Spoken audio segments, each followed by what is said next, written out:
Во рамки на активностите на јавното претпријатие Стрежево, во тек е реконструкција на постоечките рибни базени кои се наоѓаат под браната нова јавно претпријатие.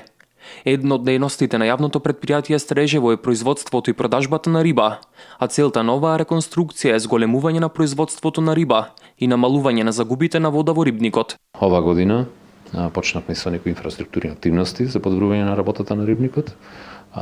Сменуваме затварачи и останати регулатори, адаптираме уште еден базен во рибникот за да зголемиме капацитетот и сето тој ќе ни помогне и во квалитетот на продуктот што го произведуваме, меѓутоа и регулацијата да ја подобриме, но секако и заштедата на вода, која што досега имавме со одредена загуба, сега веќе ќе биде тоа надминато и можам да кажам дека ќе имаме подобри услови од прошлата година.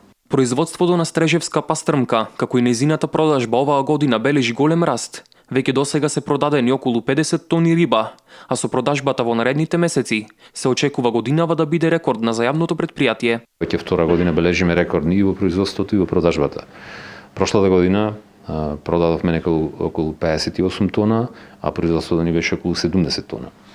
Земајќи предвид дека ова година само заклучно со месец септември имаме продадено некаде 50 тона, а најголемата продажба ни во месеците ноември и декември, очекуваме дека до крајот на годината ќе имаме 2016 година ќе имаме и рекордно производство и рекордна продажба од постоењето на рибникот. Пред неколку месеци беше извршено и порибување, со што е зголемен рибниот фонд кој за годинава се очекува да ги задоволи потребите на јавното претпријатие.